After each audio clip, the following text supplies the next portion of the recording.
Like, he was doing things that were just badass. That was one of the coolest moments of my life. I was really scared, but knowing that Dan had the gun, I did have the rifle, like, we would be okay.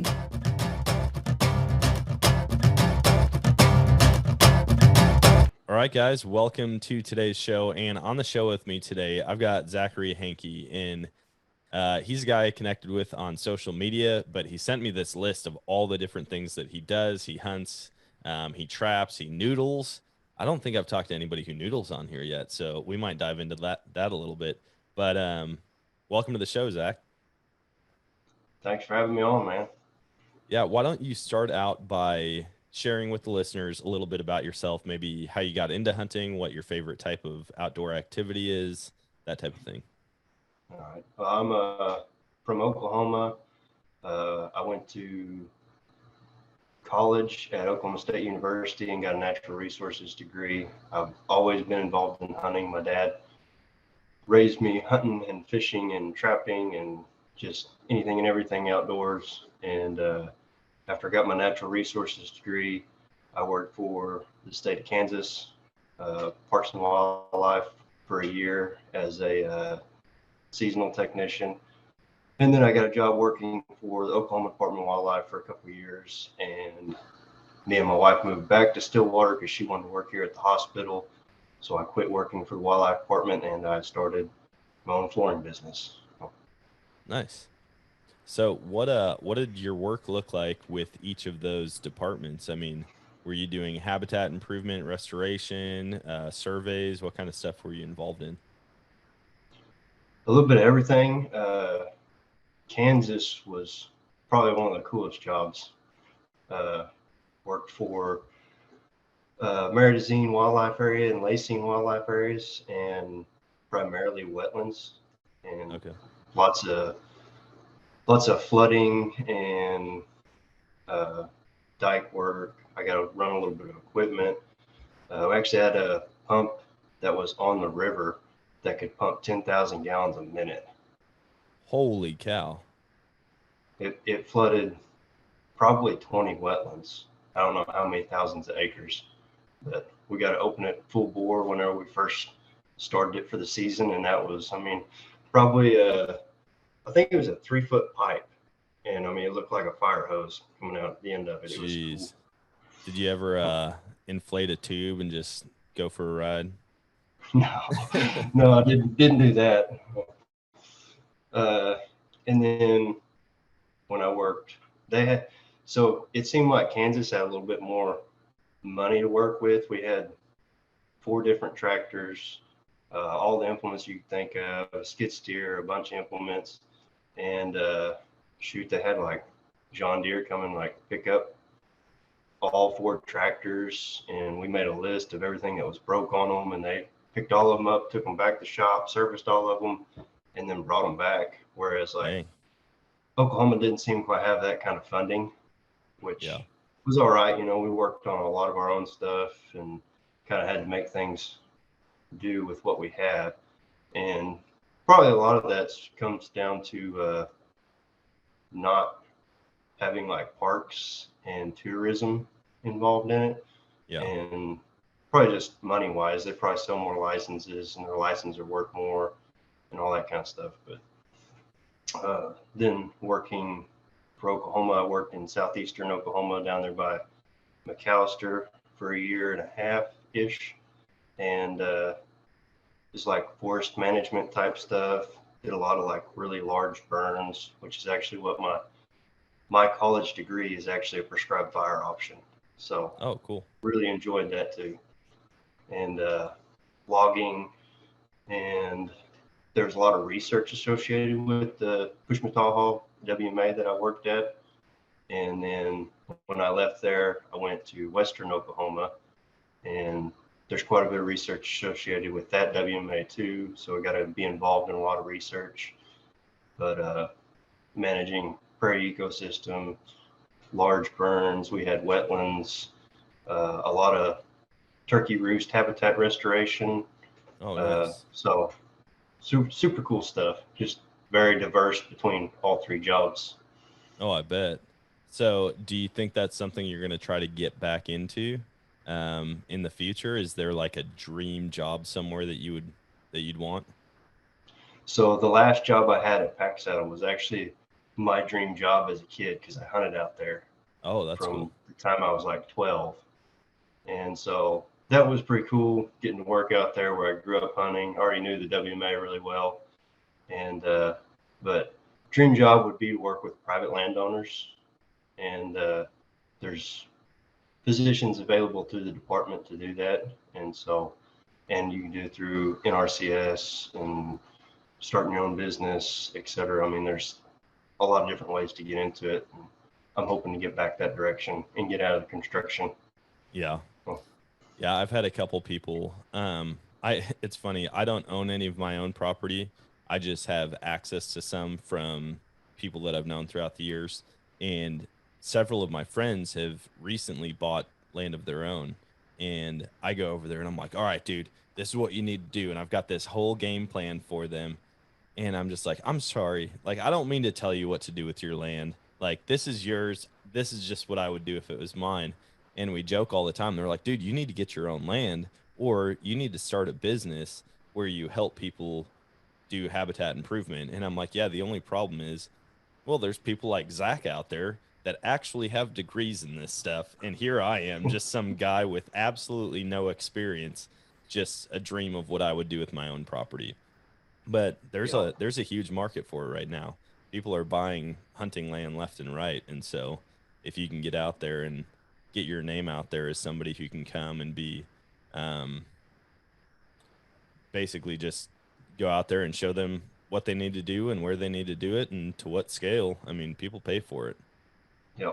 That's kind of a neat thing as far as how the hunting community has progressed as things become popular and unpopular, and land management and habitat is something that has become extremely popular in the last 10 15 years. And Yeah, it's cool to see because that's going to make a lot of difference on habitat wise across the board. yeah. Um, so you said you're in Oklahoma now. Do you have any property of your own that you do that stuff for, or a hunting property that you like to go out to that you can do habitat improvement, restoration, or anything like that on? No, me and my wife are kind of looking at trying to buy some land, but being next to a college town, land prices are extremely high. Oh yeah. So we're in the market, but we're kind of putting things on hold. I'm having a baby on March 17th, our first. Hey, So congrats. we're putting that on the back burner until we can get her brought into the world and get us and the baby kind of settled, and then we'll go back probably looking for that. So all the property I have right now, I don't pay anything for. Last year, I think I had 5 pieces of property. I can't tell how many hours I spent driving around, knocking on doors and talking to people, especially around the college town. You know, how many college kids probably knock on everybody's doors looking for places to hunt. Oh yeah. And I spent a lot of time last season doing that, and it's definitely paid off. So That's good. Yeah, the whole like knocking on doors and asking for permission is something that I'm trying to work on.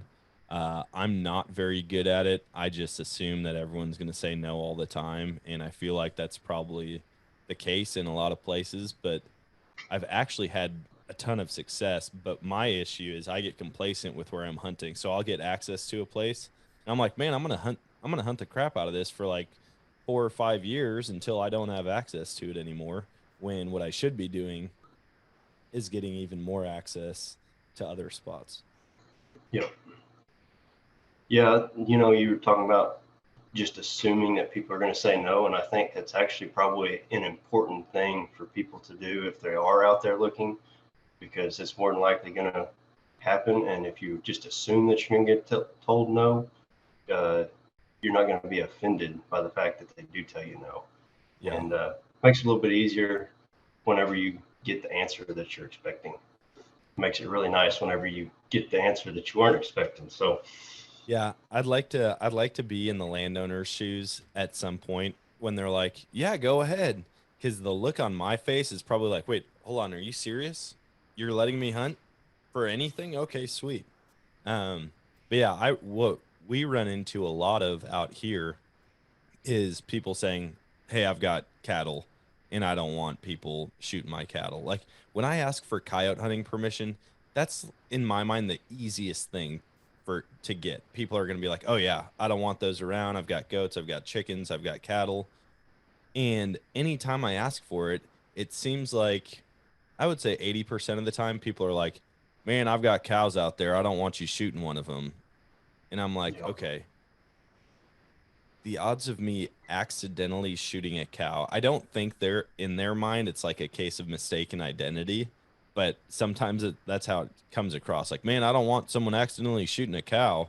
And I'm like, do you know how different a cow and a coyote are? Like, if I mistook a cow for a coyote, you just shouldn't let me drive. You shouldn't put a gun in my hands. I need my eyesight checked for sure. But yeah, that's something I'm going to work on this year is getting out and get more permission.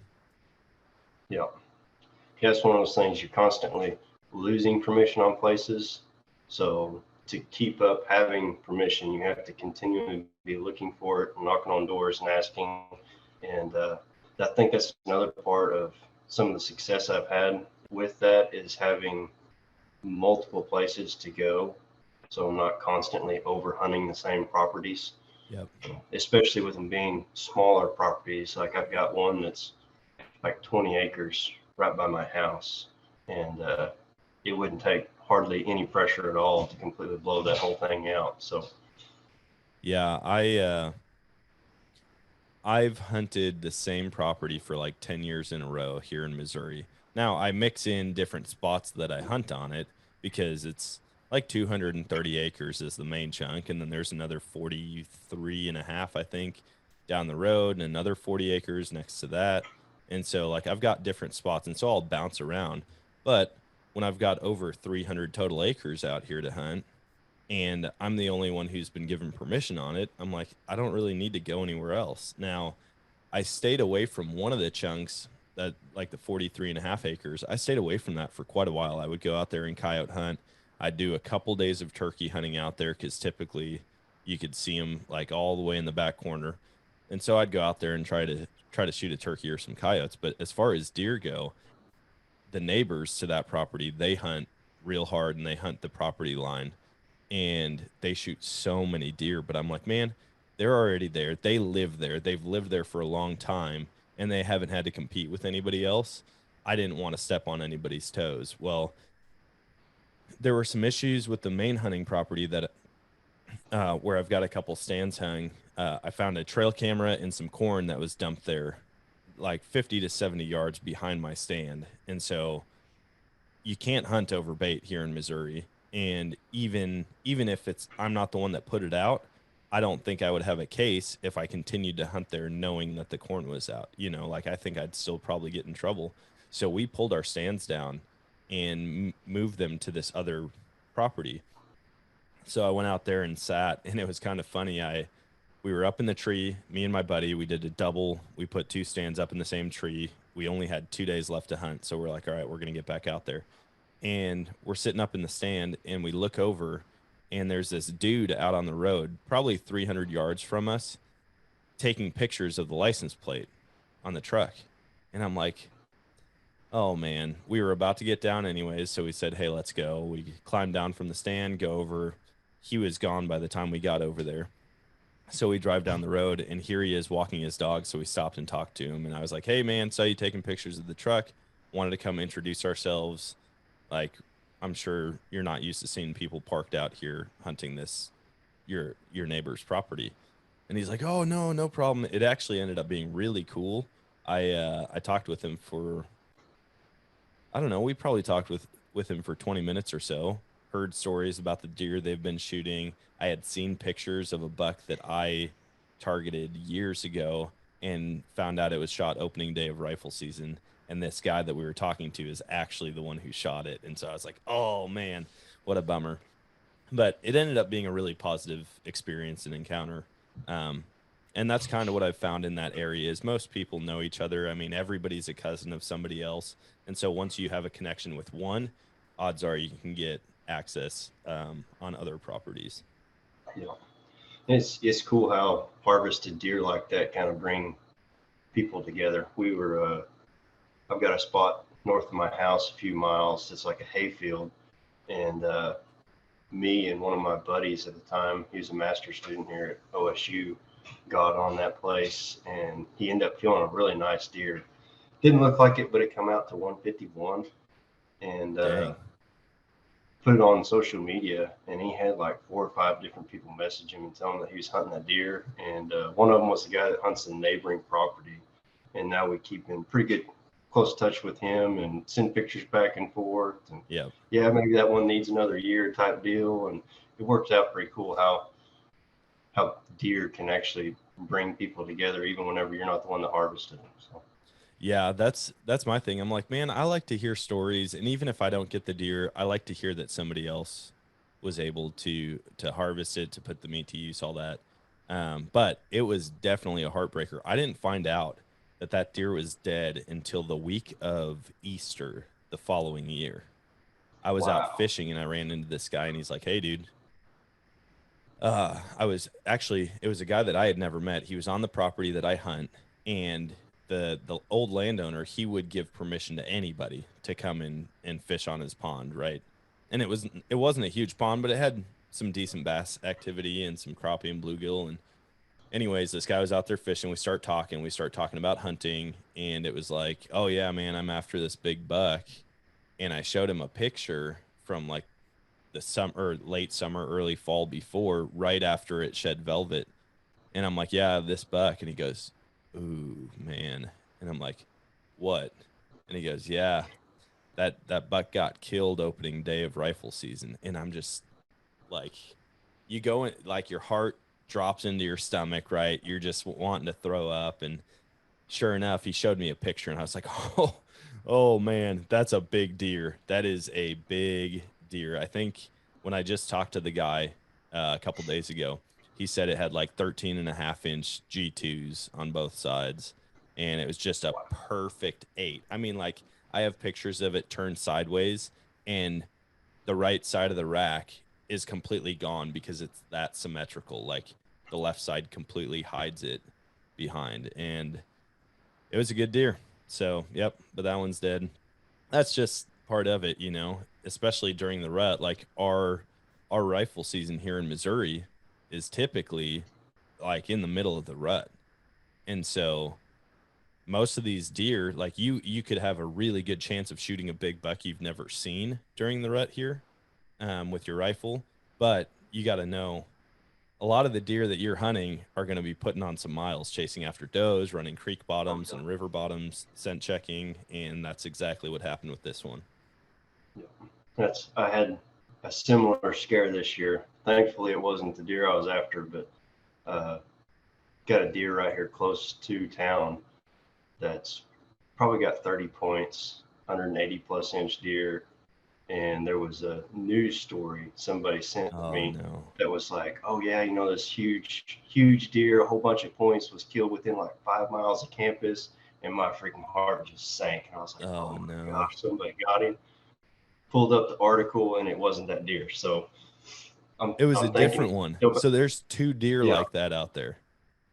Yeah, I was like, what's the odds that there was 2 deer like that? And of course, at that point, I'm freaking ecstatic and happy that it wasn't that deer. But yeah, I know exactly how that feels.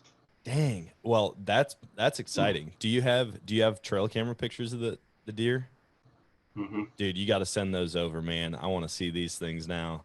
My buddy's got one that looks like a reindeer. I mean, its antlers are just so weird, and they're tall. Like, have you seen The Grinch with Jim Carrey? Mm-hmm. Yeah. The deer looks like Max when he decks him out like a reindeer, right? And so I'm like, man, what a freak. It just has a weird rack setup. And he's like, there's 2 of them out there like that. They must be twins from the same doe, because he said he was talking to the landowner, and he's like, "Oh yeah, there's 2 deer like that." And my buddy's like, "How do you know?" And he's like, "I saw them together. They were standing in the field next to each other." He's like, excuse me, one of them had a dark rack and one of them had a real light rack, but they were standing side by side. So I know there's 2 of them. And I'm like, oh man, well, it turns out one of them did get shot. And so it sounds like there's still one out there, but uh, I'm not fortunate enough to have multiple 180-inch deer roaming the properties that I hunt. I have multiple like 140s, maybe 150s. I did see a 180 one time on my main hunting property, and I saw it at 350 yards in the fog. And I mean, I say it was a 180. It came in with like a 140-inch deer that ended up walking up to me, and I shot it. And that bigger one just disappeared. That's the only sighting I've ever had of it. But come to come to find out, one of the neighbors has a picture of it. He's just got like maybe an acre and a half out there, and he puts trail cameras up behind his house, and he got a picture of it, and he's like, it's a mainframe 12 with trash everywhere. It's well over 24 inches wide, and has just giant. I mean, everything he said about this, I'm like, okay, I don't. He's got a trail camera, so odds are he hunts, but also I can never trust anyone. But I did see it in person. It was a long ways off, but just based off of one sighting of it, I was like, that's got to be a 180-inch deer. I mean, it was gigantic. And Yeah. that's it. That's my only encounter with a buck of that caliber out here. Yeah. See, I've never even seen it. I've seen this deer one time, and it wasn't this year. I saw him last year. I got permission on this property last year. It took me months of trying to find the lady that owned it, and finally got a hold of her. She's the nicest lady. Oh yeah, go ahead and you'll go hunt. You know, it's kind of close to town. And I was like, well, I'm just gonna bow hunt if that's all right. She was like, oh yeah, that's wonderful, you know. And so the first day I was on the property, I didn't walk 200 yards into it, and I kicked him up. And Oh, last year man. he was probably like 140s, and he was still in velvet, so he even looked bigger. And I was like, oh my gosh, you know. So I put out trail cameras, and I got a lot of pictures of him last year, and started talking with some of the people that were right around there, had trail cameras out, and they had pictures of him that year and the year before. And I got a text from one of them. One of them was actually one of my buddies in college, and he sent me a text message. He was like, yeah, one of the neighbors shot that deer. And sure enough, he had shot him, didn't make good enough shot on him last year, and didn't kill him. Had pictures of him all during the rut, coming through in the middle of the night. Probably Jeez. had close to 100 pictures last year of him after that guy had shot him. And then he come back this year and went from like a 140s to a 180 and just trash everywhere, which I'm thinking is probably just from the injury. Yeah. And he just put on that trash on because of that. So I don't know what's going to happen next year. I actually found a shed from 2 years ago, like 3 weeks ago. Oh, nice. Yeah, I was Yeah. driving in to one of my sets to put out some more bait, and on my way out, I looked over and it was just laying there like 20 yards off the road, and I was like, Of course. "Holy crap!" You know, I got out and grabbed it, and there's a younger deer that looks really similar to him, and I was thinking it was that shed, and I got back to the house and scrolling through pictures, and I was like, I don't think that's him, and so I sent a picture to my buddy that's had pictures of him, and he was like, no, he said that's that big deer from 2 years ago, and he sent me pictures, and sure enough, it's his left side, I think, or right side. It's his right side from 2 years ago. So That's awesome. Yeah, I'm the worst shed hunter on the planet. I was talking to my buddy Brian. He was on a recent podcast episode. He's in North Dakota right now, and he kept sending me videos on Instagram all afternoon yesterday. And it's him walking up and pulling a shed out of the snow. And I'm like, man, come on. He ended up finding 2 match sets and then I think just the left side yesterday. And he's like, do you think I should go out tomorrow? The office is closed because Martin Luther. And I'm like, you just found 2 match sets and a single in one afternoon. I would be out there tomorrow, 100%. You shouldn't be asking my permission. Just go do it. And so I keep joking with him. I'm like, man, I wish I lived closer. I'd come up there and hunt with, or I'd come up there and walk it with you tomorrow. But I just never have good luck with it. I go out. I mean, at this point, I found a couple sheds, 2 mule deer sheds, a whitetail shed, and the whitetail shed was this tiny 3-point side. I think I was rabbit hunting, and I went to step over a log, and I almost stepped on it. Other than that, I haven't found a whitetail shed ever. And Really? I've glassed a ton of elk sheds and mule deer sheds while hunting, and multiple situations where they were kind of stolen out from under me, even though they weren't mine. I mean, I hadn't picked them up, but I knew where they were. Someone overheard where they were and went and they got them. But yeah, as far as whitetail sheds go, I'm not the guy to take out. I'm so bad. I'm the guy to take out if you want to find some, because anyone I'm with finds them, but I just don't. So I'm hoping to get out a little bit more this year and put some miles on and see what I can come up with. Yeah. I think a lot of that has to do with the property that you're looking for on too. Yeah. Because like I worked out there at Western Oklahoma. I was really good friends with some people that live there in town, and they've got a hunting ranch that's got like 11,000 acres. And the WMA I worked on was like 20,000 acres. And I'd go look for sheds, and I might find one every 2 or 3 times I went out, and they've got like big wheat fields and stuff. I mean, they just get packed full of deer out there in Western Oklahoma, and they just drive around those wheat fields with their razors, and they pick up like 40 or 50 in a day. I hear of guys out west with like big mud spots, mud flats, or sand traps, some of them call it, and they'll just go out to those spots and pick up elk antlers, because they go out there and they're just like raking the ground and stuff. Yeah, just a wallow, and they'll just go out there and there's just elk antlers sticking out of the mud, just waiting to be grabbed. I'm like, gosh, that sounds like a tough life, guys. Yeah. Hey, that big buck that you're after, the 180, are you the type of guy that names deer? So he does have a name, but if I tell you the name, there's enough people that know what I'm talking about, and I don't really want everybody to know that I'm hunting there. So okay, that's I can tell you afterwards. Yeah, tell me afterwards. I respect that decision. Anytime you can keep your hunting property kind of hush, I get that. Yeah. I started posting pictures of deer that I got on camera, and the landowner sent me a message, and he's like, "Hey, dude, you should I think I went over and talked to him at one point, and he's like, "Hey, Dan, you might not want to post anything like that on social media anymore." And I'm like, "Why?" He's like, "I'm getting people calling me asking if they can hunt my property." And I'm like, "I've never said your name. There's a handful of people that know that we even know each other." And he's like, "Somehow it got out because people are asking. They said they've been seeing your social media posts, the stuff that you've been talking about, and they've been asking to come hunt." And I'm like, "Dang, man, you can't hide anything." I wanted to get like a wrap on my truck that had like my logo and stuff on it, but then I'm thinking, anybody who sees that out in the field, they're going to be like, "Wait, that's where he hunts? I've watched that guy's account and seen the bucks out here. I'm going to come back." Oh, it's frustrating. I think I'm just going to start driving around like a Kia Soul or something like that, and it'll be very inconspicuous. Nobody will think I'm hunting out there.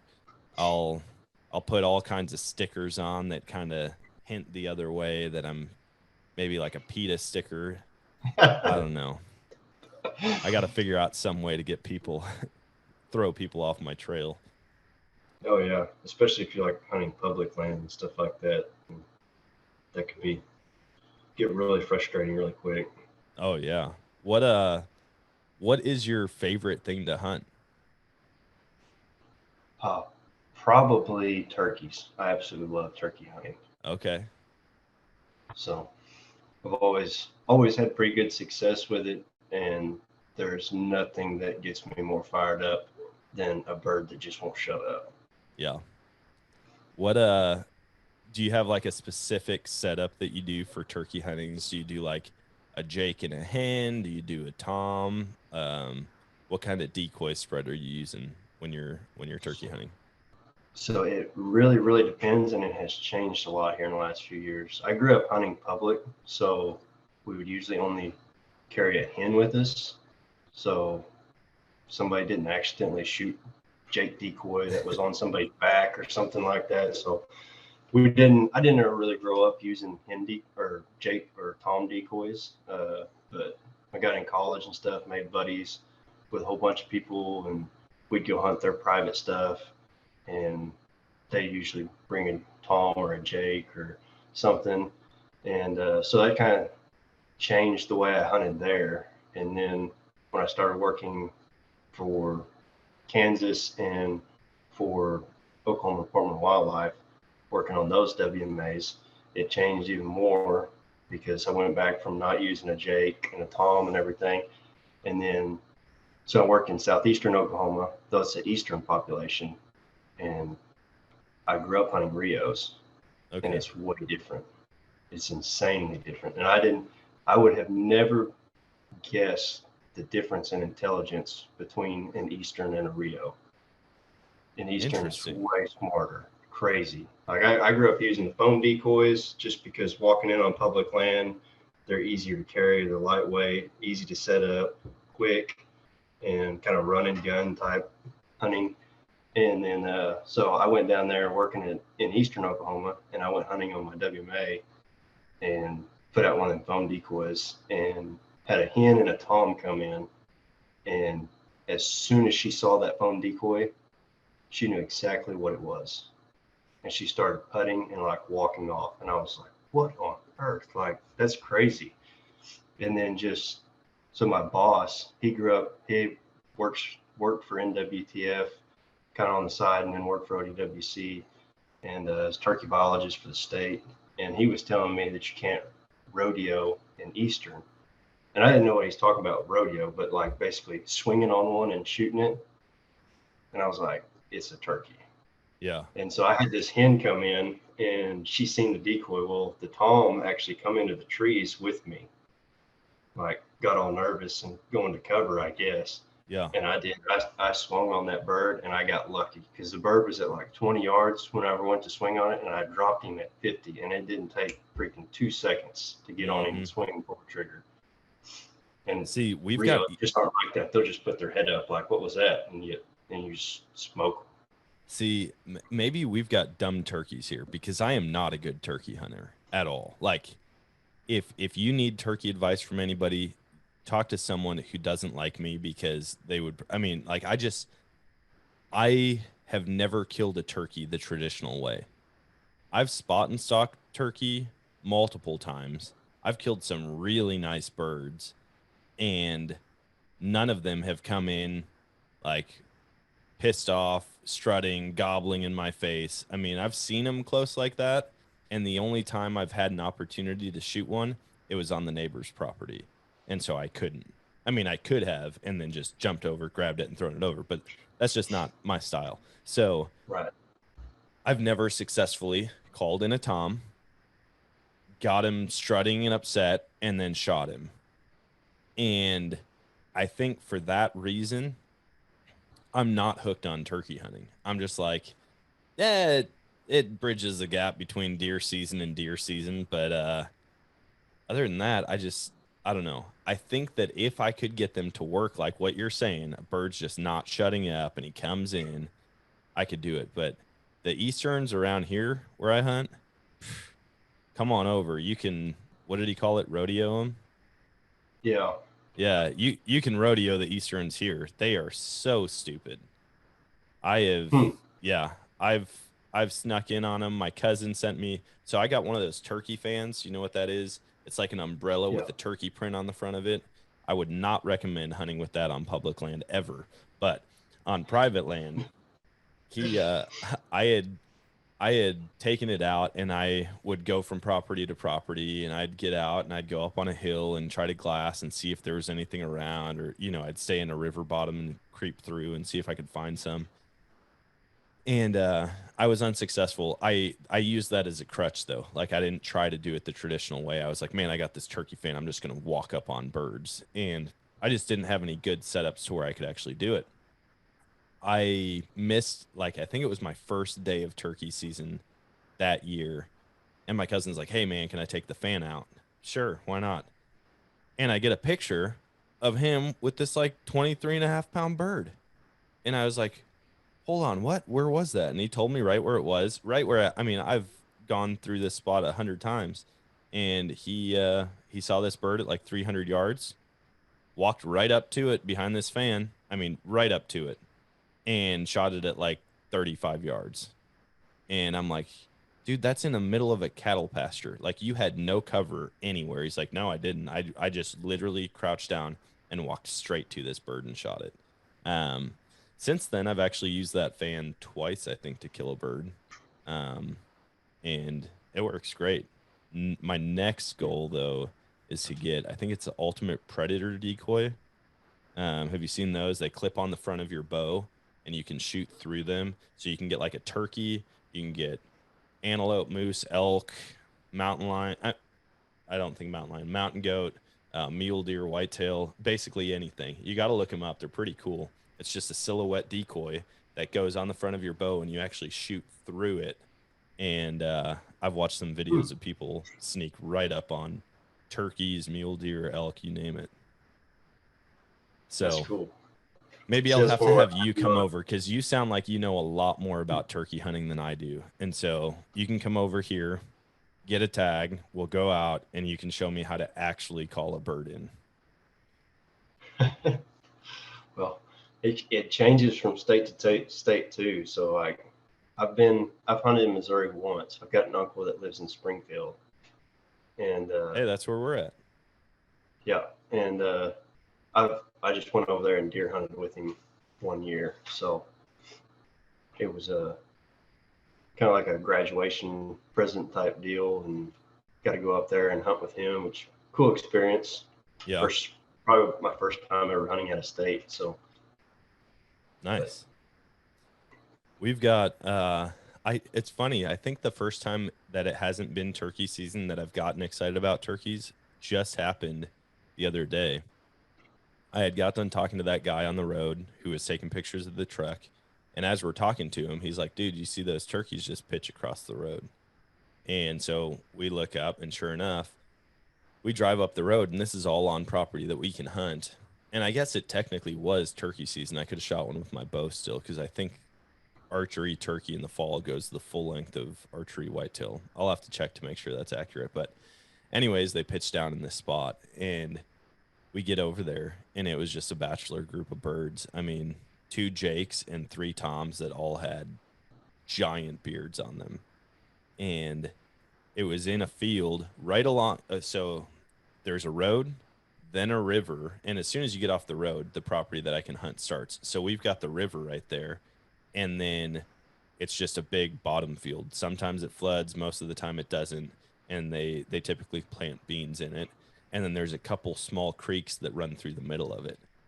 Dude, we have tried to kill turkeys in there so many times. I mean, it's like they pitch across the road, because on the opposite side of the road, it goes straight uphill. So they've got a perfect spot to roost at night. They pitch down into that field almost every morning, or they do it on the neighbor's property. And I just can't seem to kill a bird there. But I've got plenty of spots, man. I'm telling you, I've got some killer turkey hunting spots. And the fact that I've had success multiple times tells you anybody can do it. Yeah. No, I really enjoy turkey hunting just from that aspect. And I don't know if I've ever killed any bird the same way I killed the other one, like running gun, sneaking up on them, have them come in. I don't know that I've ever had a Tom come in and just whoop a decoy. I've had Jakes come in and do it all the time, but I haven't had one do it like that, and I have never killed one with a fan like what you were talking about, and I've always wanted to try that. It's fun. It really is. I mean, it's not like my number one go-to typically. If I'm driving and I see one out in the field, I'm like, all right, I'm going to go do this. But like if I go and just set up in the morning, I try to do it the traditional way. It just never works out. I did come close one time. I had 2 birds coming in. My buddy popped up and pulled the trigger way too soon. I mean, it was like 70 plus yards away. And he shot, and I've never been as mad at someone as I was in that moment. I was like, dude, what are you doing? There were 2 of them coming in, and that one showed no sign that it was stopping. I mean, it was still coming. And he's like, it looked like it was getting spooked. It was gonna take off. And I'm like, no, you just wanted to shoot before someone else shot it, you know? Yeah, I got excited. But yeah, that was the only time that I've actually like successfully called and had birds come in that I was about to shoot. Other than that, it's been really odd ways of killing them. So, uh, why don't why don't you talk a little bit about? So you had two things also in your bio that really intrigued me. One of them is trapping, and then the other one is noodling. So Yeah. I don't care which one you talk about first, but I got to hear some information on both.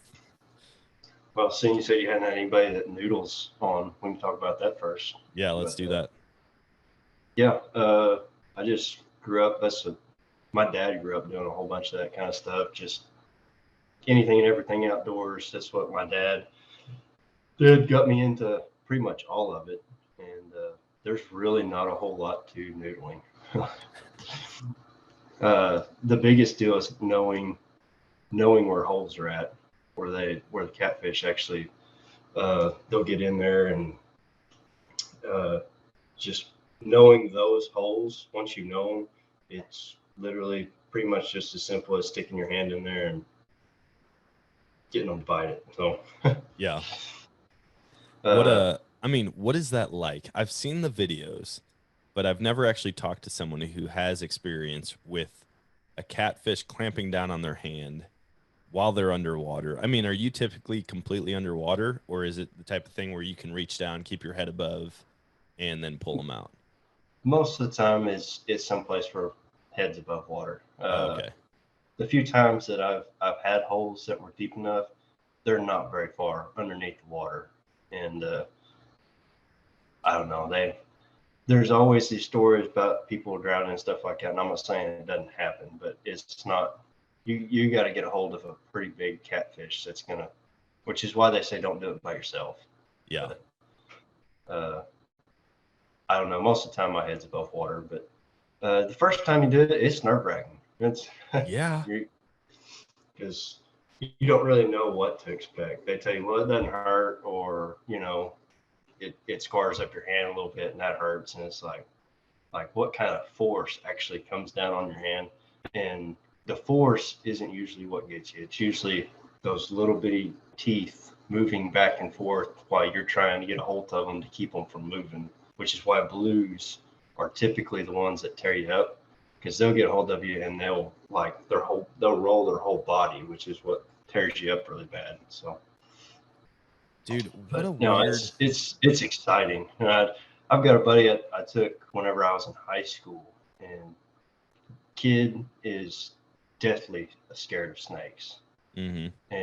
And we got on that first one, and he got a hold of him. And after that, man, he was so pumped. We were in. He had his hand in a hole, and I had my hand blocking another entrance to it, and actually had a snake come by like 3 foot, just getting carried through current. We was on a little river, and man, it didn't even phase. He was so pumped adrenaline wise. And then normally like a snake gets within 30 foot and he's running. Yeah. No. Dude, so No, I mean, what the adrenaline rush associated with it is probably why people really enjoy doing it. Yeah, I was gonna say it's got to be like a temporary high. You get out there and you're fighting this fish that's latched onto your hand. What size fish are you typically grabbing? I mean, it seems like it's got to be a pretty decent sized fish in order to get your hand inside its mouth. I mean, you can catch pretty small fish. They just don't fit their whole hand. It's kind of like a protective instinct. I mean, you're reaching your hand in their temporary home. Yeah. I mean, it's a natural reaction type deal. And, especially once you get them trapped in, there's multiple entrances and you get it cut off. It's kind of like cornering any wild animal. I mean, it's a Okay. fight or flight. And if they can't fight, they're going to fight. So, Yeah. yeah, I mean, it's just a straight adrenaline rush, and you can catch little bitty fish. You can catch big fish. I think the biggest I probably ever caught was like 10 pounds. So nothing huge, but I mean, big enough. Yeah. Yeah, that'd be a lot of fun. I hope to try that at some point in my life. Like I said, I've watched the videos. A lot of the videos I see though, they're like diving underwater and I'm like, man, I don't know about that. You know, they're catching like 20, 30 pounders and they're diving underwater to get them. I Yeah. don't like being underwater where I can't see as it is, much less having an animal latch onto my hand. Yeah. What No, that's one of them deals. Like those guys know where those holes are at. Those are holes that are more than likely been passed down from generation to generation. And I've lost a lot of my holes because, like being on a river, the channel changes, and when it does, you lose holes here and there, and so you kind of have to go out and try to refine different holes that have been made. Yeah. And unless you're doing it all the time, that's kind of difficult. And I don't do it extremely often, so it kind of ruins it whenever you spend 3 or 4 hours looking for a hole and maybe find one that don't even have a catfish in it. So Yeah. it's not a whole lot of fun when you're doing that. I mean, are there a lot of regulations around noodling? Noodling seems like such a like kind of a backcountry thing to do that it's like, just let them go out and catch fish with their hands. Who cares? Yeah, so there's not really a lot of regulation on it. Most of the time, like size limits and fish limits are typically the same as what like a rod and reel or jugging or trot line. You know, it's pretty similar to that. Okay. The only regulation I know that specifically applies to that is not being able to use like gaffs or spears or anything like hay hooks was something that they used back in the day a lot. Yeah. They put a hay hook in there, and then if when they got a hold of them, then they could actually kind of gaff them with that hay hook so they didn't lose them. Okay. So other than that, it's not like totally different. You don't have to get a special license to go noodling versus like pole fishing. Not in Oklahoma. Okay. So I don't know what regulations in all those states. I know it's illegal in Missouri because I've talked to my uncle about it, but and there's a lot of states where it's illegal. So That's interesting. It seems like a weird thing to pick a bone with as like a government agency. Like, nope, can't do that. You can shoot a broadhead through a deer. We have no problem with that. But letting a fish bite your hand, no, that's unacceptable. yeah. What about trapping? What's your experience with trapping? Because that is something that I keep talking about getting into. In fact, I just got permission on some property to start trapping 2 days ago. I made a couple phone calls, and I'm really excited about it, but I also have never done it. Yeah, so growing up, we used just box traps, and we had a few leg hold traps, and trapped coons, coyotes. I've never caught a bobcat or a fox. My buddy, that's the FFA teacher here in town, actually has a couple wildlife classes, and they've already caught 2 bobcats this year for class. Oh my gosh. So That's my dream. I want to walk up on a trap that I set and convinced a bobcat to come into. And I've got bobcats on camera. My buddy David, he just went to Kansas, and I don't know if he's back yet or not, but he sent me pictures. They went and set traps the first day. He went there for like a week, went and set traps the first day, came back the next day, and they had a bobcat, a coyote, and a fox. And this bobcat is huge and gorgeous.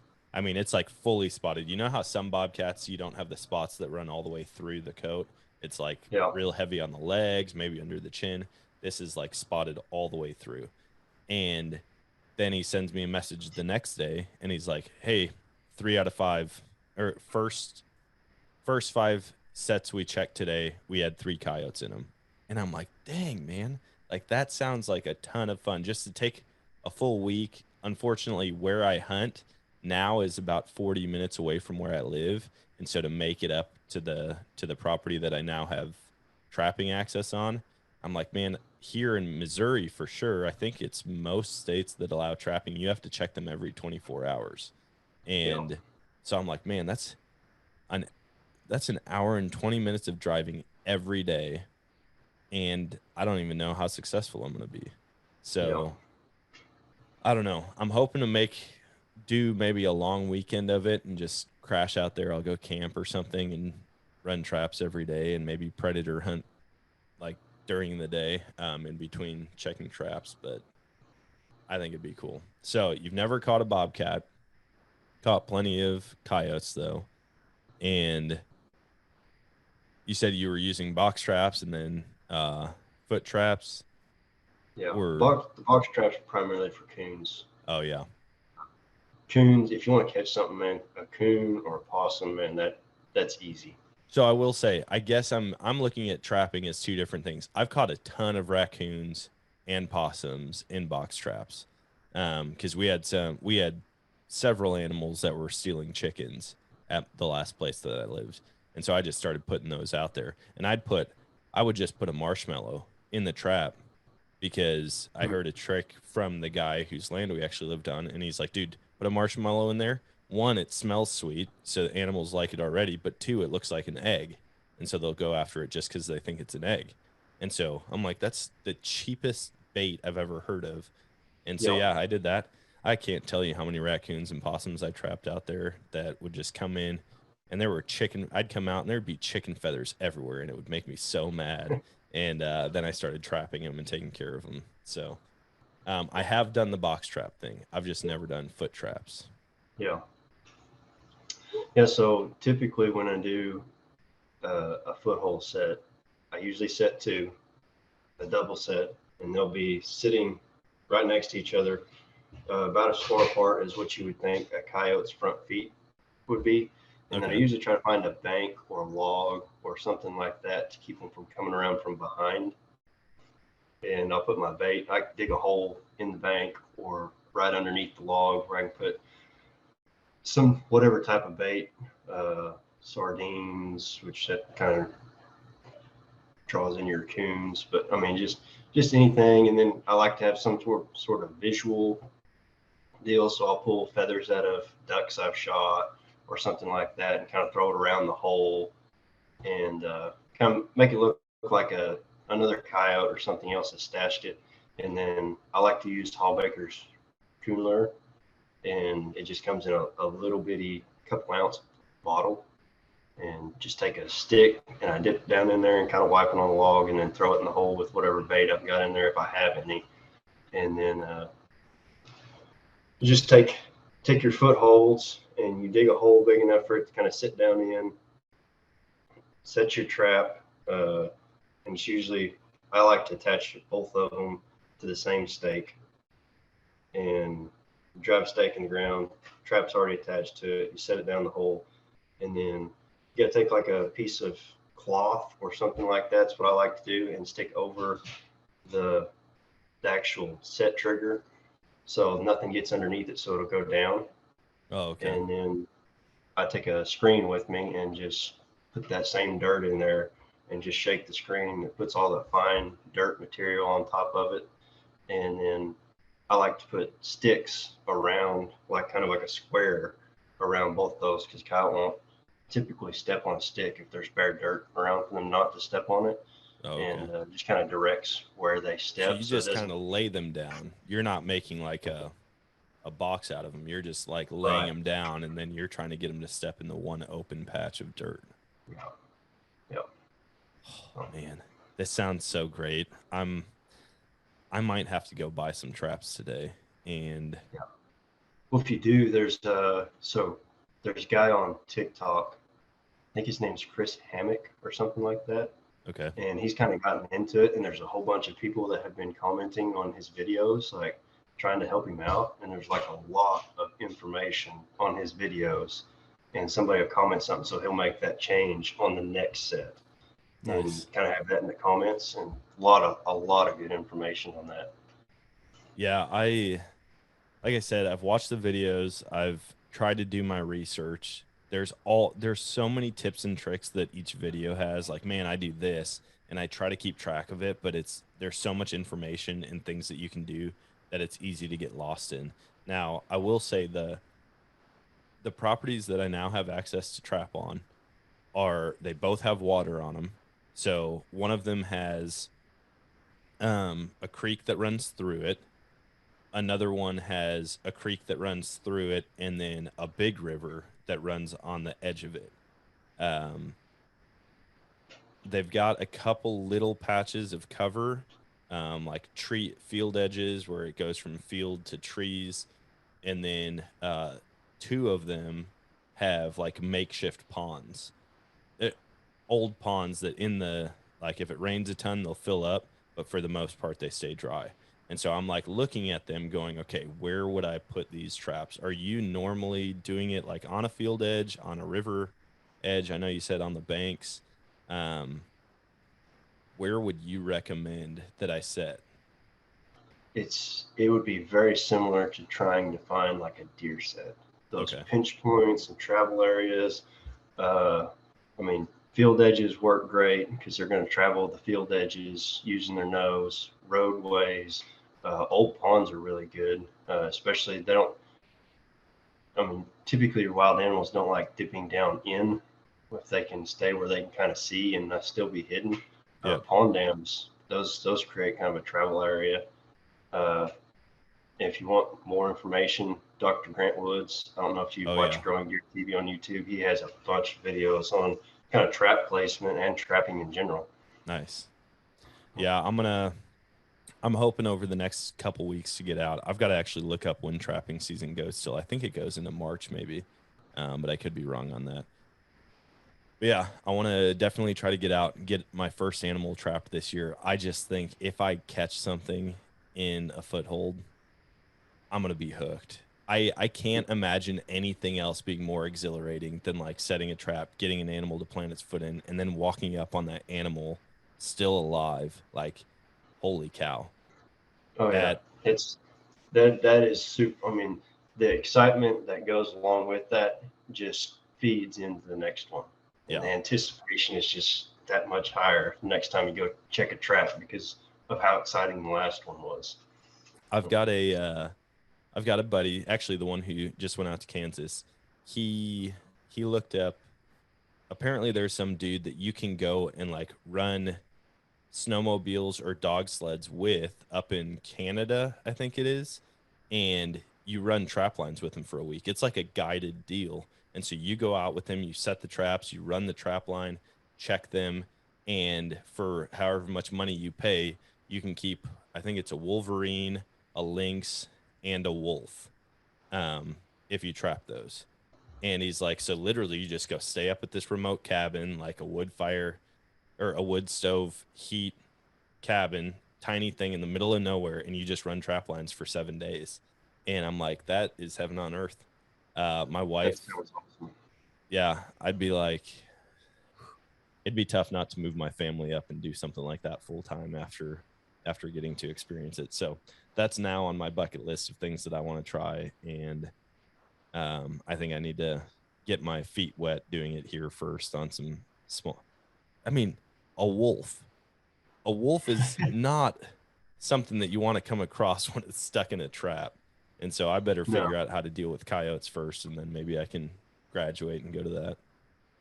So that's one of the larger misconceptions that even I had whenever my dad was first showing me how to trap, was the idea that you've got this trapped animal that is wanting to fight. Yeah. And most of the time it's not the case. I mean, they already know that they're caught whenever you get there. And so most of them are very timid. Yeah. They go to the other end and pull themselves away and kind of lay down. And it's not like what you would typically think in your mind of having an animal kind of cornered. And yeah, that's what fight. That is what I've noticed in most of the videos. And then seeing people who trap like the wrong species or something that they can't keep, like watching people up north trap a lynx when, like, maybe in Wisconsin, say, you can't keep them. You can only catch bobcats, and then having to see them release those animals. Yeah. Gosh, a mistaken identity trap would be a tough one. Like I watched both a mountain lion and a lynx, and in both cases they took a sheet of plywood with handles on it, covered the animal's foot. So I mean, it's on the other side. Its foot is sticking through like the cartoon mouse hole, you know, in the wall type of thing. And then they release the trap, and then the animal runs off. And I'm like, dude, imagine having a 120-pound mountain lion on the other side of a sheet of plywood. Yeah. What the heck? And then letting it go. And then being like, hey man, you would think in that situation, like the animal understands like, hey, they just helped me out. But I've watched people release mountain lions and they come after them. Or like there was a video of a jaguar, or not a jaguar. No, I think it was like a jaguar released, and the dude's in the truck. It's a conservation agency that releases this cat, and the dude is in the truck kind of like looking out of his window, and his window is down, and this jaguar gets out of the trap in the back, like they lift the door up, it runs up to his window and jumps up, and he's like trying to get his window up. It gets its paws in the window and it's just tearing the crap out of him. I'm like, that thing knew. Like that dude is the reason I got put in this trap, and I'm gonna tear him up for it.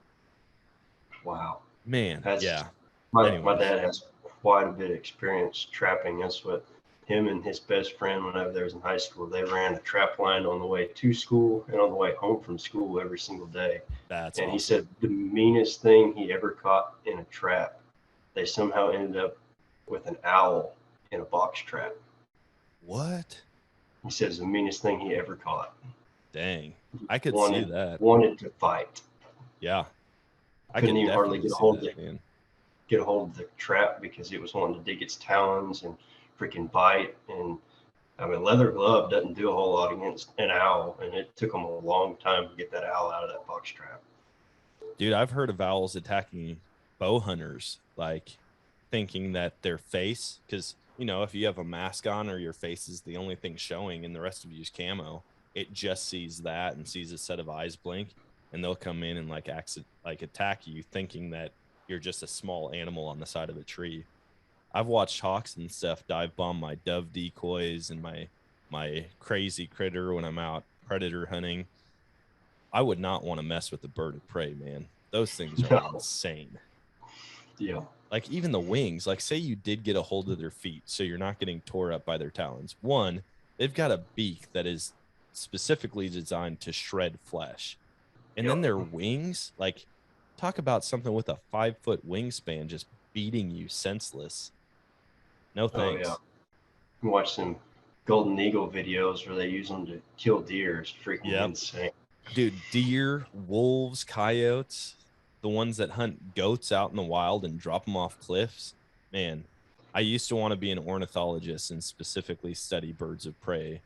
And then I found out how long you had to study with a falconer in order to become a falconer yourself. And I was like, dude, I've never committed to anything that long. So I bailed on that idea, but I still think it'd be cool to run falcons for ducks or doves or something like that. Rabbits, deer, that's a whole different ball game. Sending a golden eagle after a deer. I'm like, dude, if that thing can kill a deer, it could easily kill me. Like I have nothing aside from a shotgun with some like double B shot that's going to defend against an eagle attack. Yeah. But anyways, man, well, we're just hitting over an hour. I really do appreciate you hopping on and chatting, and the fact that you're so close. We'll have to get together and do a hunt at some point because I'm just across the Missouri line. But I want to give you an opportunity to share how people can find you, find some of your content, or what you've been up to lately. Yeah. So the only thing that I'm on is TikTok. Handke Hunts is my profile name.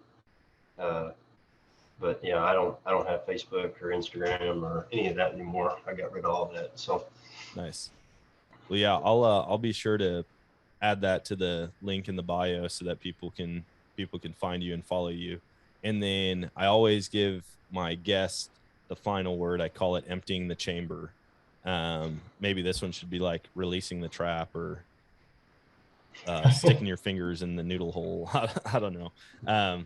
So here's your chance to give a final word to the listeners. Anything you want to share with them? Yeah.